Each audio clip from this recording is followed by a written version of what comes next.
Hey everyone, Happy New Year, and we want to say Happy New Year and welcome to the very first Radiotopia Presents of 2024. It's a series that we are truly excited about. It's called Shocking, Heartbreaking, Transformative. Now, this is from documentarian Jess Shane, who put out an open call on Craigslist and then worked with 4 strangers to explore the standard rules that documentarians and journalists use to tell their subject stories. So the series gets into all sorts of questions about what happens when people's real lives are collected, edited, and consumed. The show pulls back the curtain on what goes on behind the scenes of your favorite nonfiction shows. And then it turns in on itself and some really interesting twists and turns along the way in the making of the show. I've gotten to know Jess a little bit over the making of this show. Every time I chat with her, there's a new wrinkle to this story. It is really incredible. So go check out the new Radiotopia Presents series, Shocking, Heartbreaking, Transformative. It is out now on your favorite podcast platform.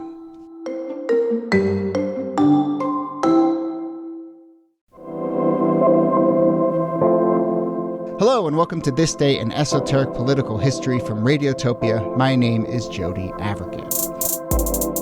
This day, May 13th, 1985, in Philadelphia, the Philadelphia Police Department dropped 2 one-pound bombs onto a rowhouse in West Philadelphia, where police had been in a standoff with members of MOVE, a black liberation group.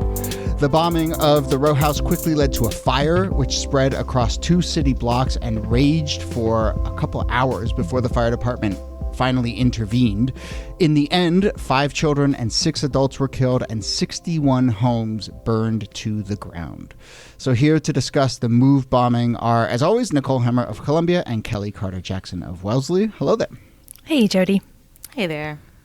And our special guest for this episode is Gene Demby, co-host of NPR's Code Switch podcast, a Philadelphia native and someone who has talked about and covered the MOVE bombing for a long time, someone we've been trying to get on the show for a long time or wanting to have on the show. Stop. Gene, seriously, we have this list of possible guests and your name has been on there since day one, and I'm finally glad we got a chance to have you on. So I'm glad to be here. Thank you for doing this. And so we'll talk about the MOVE bombing, and then we'll do like 6 to 8 minutes at the end on the Philadelphia 76ers and the current season and how the playoffs are going. Only 6 to 8 minutes. No. Equal time. But, exactly. So look, I want to get to MOVE and the organization, but I think we have to start with the bombing itself. So Gene, the Philadelphia PD owns a helicopter and owns bombs, and they can drop them on a building.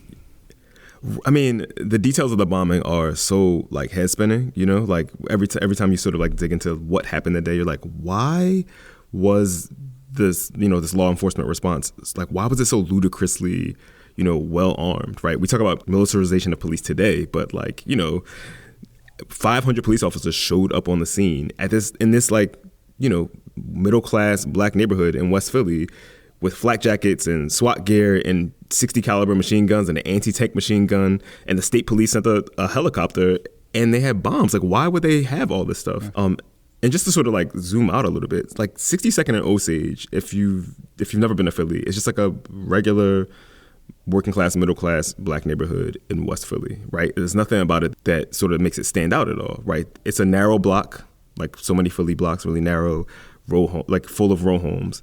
And the MOVE group had set up a compound in one of those homes. They sort of added things onto it, like a lookout nest. And so on May 13th, 1985, it was kind of this like culmination of tensions between MOVE, this group, and the police, and MOVE and the neighbors, right, who had been complaining about MOVE, these black middle class neighbors who were who were adjacent and across the street with MOVE, who they were like always sort of fighting with. It was this sort of weird situation in which these black middle class neighbors were calling the cops all the time on this group right across the street from them, even though obviously these black folks had like complicated feelings about the police themselves.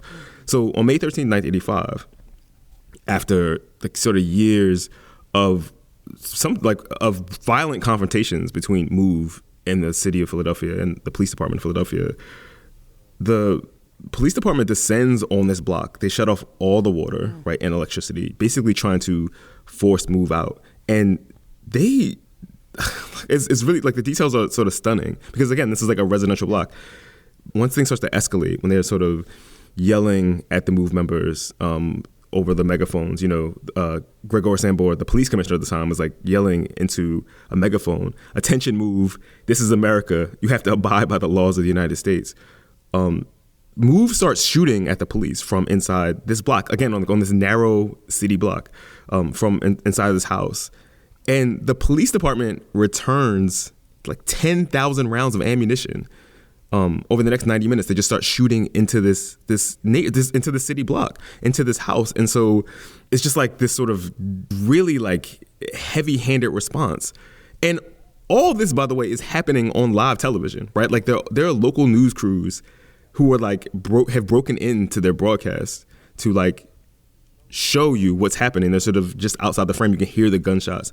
And so as this sort of siege unfolds over the course of the day, and this was like one of the big controversies of the day, was who gave the order to drop this bomb. So the state police helicopter has been circling as the day goes on and on. The state police helicopter has been circling the scene, and someone gives the order to drop a bomb on the compound, like a firebomb.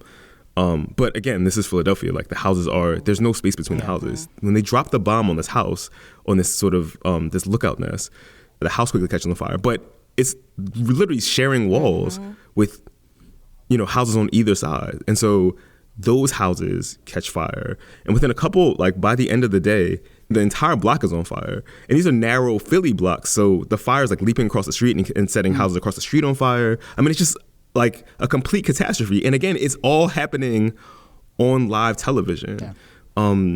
By the end of the day, 11 people who lived on Osage Avenue in the MOVE compound had died, including 5 children. And, it was a long time before the police could even identify who they were. It's an absolutely shocking story. And I think that the two things that stand out, besides the fact that the police are bombing this neighborhood, is how much it really does resemble war. And by that I mean not just the bombing, which feels sort of like ripped straight out of the Vietnam War and the imagery that we see there, but that claim through the megaphone, "This is America," as though I feel like that must give us some insight into what the police were thinking, that they felt the need to declare, "This is America, you have to follow the laws of the United States," that they saw this group as somehow threatening the sovereignty of the country, and that's why they had to bring all this firepower against it.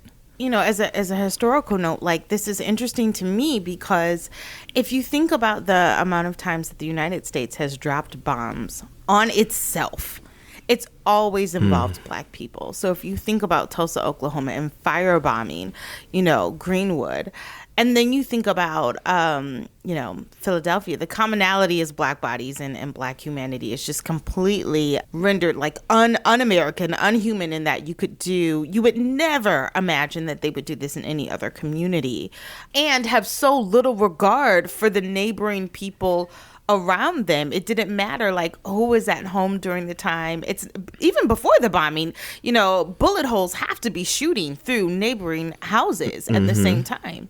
No, absolutely. I mean, they were going after MOVE, right? And even if you were sympathetic to the police here, like, you'd almost have to, given like the geography of this block, the response would have to be like really restrained in order to do the thing they wanted to do. But there's no way to do, these houses are right on top of each other. I mean, by the time the fire was extinguished, 61 homes were completely gone. Yeah. 250 people were homeless.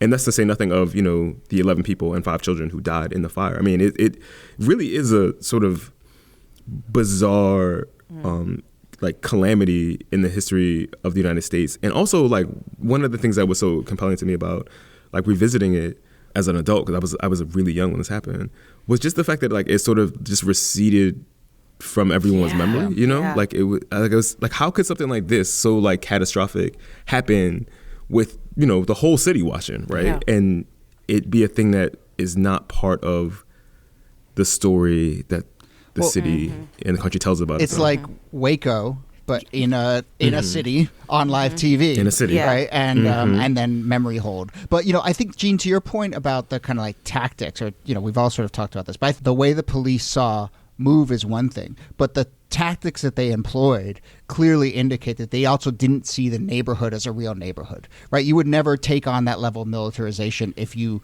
stopped for a second to think about the implications for the other people in the neighborhood and how close the buildings are and so forth. And so I think there's, not just a lack of humanity in approaching MOVE, but just a lack of humanity in just thinking of a black neighborhood as an actual neighbor where citizens live. And to bring this kind of response into that community is something else entirely. And it's one of the things that's sort of really stuck with me about this story is, MOVE is like sort of this grotesque of a lot of black community police relations, right? Like so much of police responses to, historically to black people's, entreaties for like, we need y'all to come in here and like help us keep this community safe, right? Has often resulted in this sort of like heavy-handed responses in which the police are not making, to your point, like not making distinctions between quote unquote the bad guys and the residents, right? That happens all the time, right? So it's one of the sort of consistent realities of like policing in black neighborhoods is that you can find black people who like call upon the police, right, to theoretically protect them from all these things. And what ends up happening is the police response is often counterproductive and violent, right? And MOVE is sort of like an extreme version of this thing we see all the time. What to me is also so crazy is that they brought in an army for now I won't even say 13 people because nearly half of them are children. Right. So you're talking about 500 people for 5 or 6 adults. That to me is just astounding. And the fact that there are any survivors, of which there are 2, but the fact there are any survivors is also incredible considering the amount of violence that's taking place. Right. I mean, it is kind of miraculous that Ramona Africa and Birdie Africa, the young boy who survived, is kind of remarkable. If you just like look at the scene, if you look at the photos of what happened, that they got out. Yeah, obviously, like it was just a completely like disproportionate response to what is essentially, well, tell me if this is a fair character, but effectively like a noise complaint, like a neighborhood dispute about a group of people living in a house and leaving trash out, or like quality of life complaints essentially, or was there something deeper going on there too? Well, and so this is why MOVE is so sort of like, I think what's really fascinating is like it's a noise complaint, but like if the people you were complaining against were walking around with like shotguns, right? Like, so like the people on the block, this is like I spoke to one of the residents who was there when it happened, who was still there, 30 years later, like fighting with the city to sort of make him whole again. But one of the residents on the block was sort of saying like, look, like we would be, at all hours of the night, people at MOVE will be on megaphones from both atop the sort of compound or walking down the block, just yelling and cursing, right? Like into a megaphone. People couldn't sleep, right? It would be the Christmas day and people were like with their families and there would be people cursing and yelling and just sort of, going on these like long political like tirades, like all hours of the day or night. And also they were like on top of the roof with shotguns and like, and like assault rifles, right? And so the complaints that they were making to MOVE were always like, MOVE was incredibly intimidating. And MOVE was like this really, people didn't know what to do with them. They'd had a previous residence before they ended up at 62nd and Osage, and they were sort of driven out of that neighborhood. MOVE sort of occupied this very weird space in the like political sort of structure of like black radical Philadelphia, right? Like they had this weird sort of like back to earth Rastafarian like Pan-African sort of syncretic belief system. So even the other black radical groups are like, what is up with these cats? Like, you know what I mean? Like, what are they doing?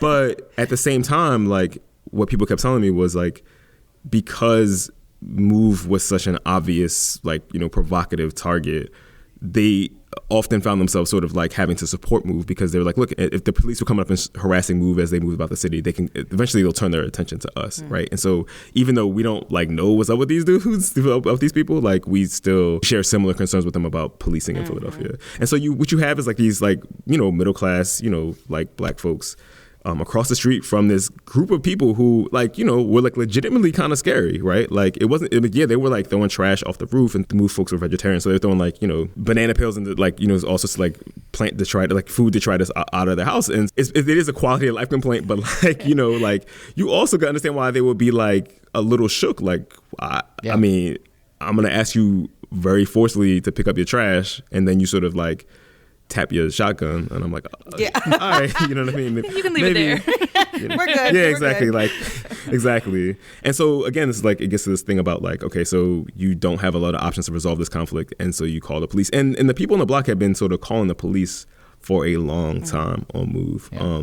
And so there was like frustration in like all these directions, right? And so like there was, you know, a real sense of like, there seemed to be a sense from the people I talked to that there's a real sense of like if the police get involved, like this could get ugly. But I don't think anybody thought it would become like what it became. Nobody thought they would drop bombs. Nobody thought that. Exactly. And even when fire started, no one thought that they would not put it out or delay putting it out. And that's one of the things that like comes up again, like in the hearings after everything goes down, is like there's a whole argument or sort of like why wasn't the fire put out, right? There's this really infamous line, what some high-ranking police official said, let the fire burn. Like once the fire sort of like becomes this conflagration and there's a chance to sort of get it under control at the early stages, they actively decide not to, right? The shooting of 10,000 rounds of ammunition was a conscious choice. The bombing was a conscious choice. And the decision to let the fire burn uncontrolled was another like conscious decision. And, you know, no one had to answer for any of those decisions. Yeah, that I think is so important, that this isn't a thing where stuff incrementally got further and further out of control. I mean, it seemed like the police showed up ready to just escalate by several orders of magnitude. Absolutely. And that's what happened. Niki, you want to? Yeah, I'm just so struck by, you know, Jody, you mentioned earlier Waco in 93, and I would add Ruby Ridge in 92. And I mean, both of these are cases where law enforcement did too much. But the response to it by political actors, by activists, is just so different. Like Ruby Ridge and Waco become these watchwords. The Congress has militias come and testify after the Oklahoma City bombing because they want to understand, you know, what has driven people to this point. And MOVE, as you were saying earlier, Gene, it gets kind of memory hold in a lot of ways, where I think it's just recently that kind of in a national conversation that it's actually getting some more attention. And the disparity between the reaction and the remembering and the response to all of this is, well, it's very telling. Yeah, and I mean, that's like one of the things that's so puzzling about this story is like why it gets, as you said, memory hold, right? And I mean, part of it is obviously like the victims of the MOVE bombing were Black, right? That's obviously a huge part of the story and why it gets memory hold. But also I think it's like it has a lot to do with like our broader relationship with policing. You know what I mean? Like there is so much credibility extended to police all the time, right? This is like, oh, the police overstep, but they're generally really good, right? Like there was no consequences for the Philadelphia Police Department, right? I mean, except for the communities in which they were already sort of viewed skeptically. It didn't seem like there was any sort of real dent in their credibility, right? Like nobody went to jail for this. No one was no one was punished or even like reprimanded for it formally, right? Had anybody suffered any consequences? The only people who went to jail in the MOVE bombing was like Ramona Africa, right? Like she was like one of the survivors. But also like the Philadelphia Police Department had been violating Black people's rights in all these ways, like that, and MOVE is like the most extreme example, but they've been so antagonistic to Black Philadelphians for so long that they created, I think, a kind of like framework around like a framework for impunity, right? A sort of like larger conceptual sort of like space in which like all these things were inbound. You know what I mean? Like this is the kind of things that were like open, just like regular practices in Philly with the police department. You know, it's interesting that the only person you had mentioned before that goes to prison is Ramona Africa. She served 7 years.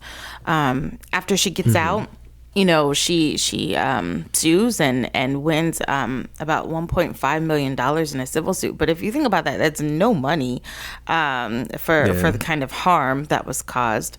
Also, the other residents who lost their homes as a result of the bombing also sued the city, and they're awarded about $12.83 million, which is still, again, a small price to pay for the amount of damage and harm that was caused. And then, you know, recently it's been in the news as well that the remains of two of the children who died in the house were being used by the University of Pennsylvania. And I mean, you want to talk about causing, you know, additional harm and injury and just sort of the insidious nature of all of this. These are not the remains of like, you know, children in the Ice Age, right? This is like, Right. Black children who it's not clear why their remains were used, how they were used, Right. where their remains are now. Princeton was also had a role in this as well. So it's just baffling that the violence really continued even after death to this community. It's, I got to speak to Ramona Africa. She seemed like somebody that would have went to like my church, you know what I mean? Which I was surprised by. But she talked a lot about like the sort of ongoing trauma of it, right? Like, and I just kept thinking about like this like giant scar that like exists, for her. And there's no way to sort of like, if you believe in closure, like there's no way she could get closure. But also like the fact that, the people, these children, weren't given like proper burials. I mean, it didn't even dawn on me at the time to ask like what happened to the remains of the people in the bombing, because you would just assume that they would have been treated with like just a baseline of like dignity, right? Like, but the fact that they were, being used at this enormously wealthy institution in West Philly at the University of Pennsylvania, right? Like, for this sort of like almost like in this weird anthropological way, right? Like this sort of like weird dehumanizing. There are all these indignities stacked on top of indignities, right? You use that word scar, and we've been talking about the emotional scars and the political scars. I'm curious as we start to wrap up. I mean, if you go to the 6200 block of Osage Avenue, are there physical scars? Is there an indication of what happened in 1985? Yeah, I mean, when we were there a couple of years ago, the city had done this thing where they had tried to like rebuild. Obviously, they had to rebuild the block, right? And so you had these sort of weird cookie cutter houses that were empty. They were vacant on the block because the city threw them up to try to make this block livable again. But of course, like it turned out that the buildings weren't up to code, right? And so the city threw them up and people really immediately realized that they couldn't live in them. But the other half of the block was just these, I mean, it's weird to say like a block is a ghost town, but like you have one half of the block that is inhabited, but the other half of the block, the eastern half of the block was just like these houses that they were boarded up, they were just like, they look like they've been frozen in time from like, the early 90s. I mean, again, I can't not emphasize, like, it is an unremarkable block in Philadelphia. You know what I mean? Like, it is, like, it looks like a regular-ass block you can find in any other part of the city. It's just really jarring to think about, like, a regular block, regular, narrow Philly block with, like, corner stores in the neighborhood and people just sort of walking around and, like, watering the flowers in their little pots outside their houses. And then, like, this giant sort of hole, sort of psychic hole on the middle of it. And Gene and all of us are doing a very good job of painting the picture here, but this is one of those where I encourage people to go and just search for images, because it is just hard to believe when you actually look at the pictures of the block and the bombing and the aftermath and so forth.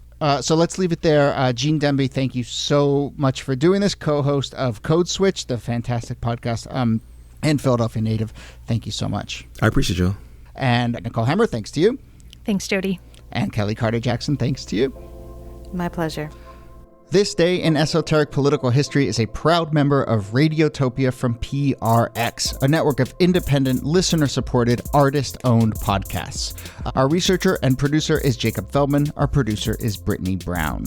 You can get in touch with us with any questions or comments or ideas for the show. Email us thisdaypod@gmail.com, or you can find a form at thisdaypod.com. My name is Jody Avirgan. Thanks again for listening, and we'll see you soon. Let's take a careful look at this 5:27 p.m. State Police helicopter drops it. There is the explosion. As you can see, a very dramatic explosion that occurs 30 seconds and really rips into the MOVE compound. There you see the bunker, which soon will go up in flames.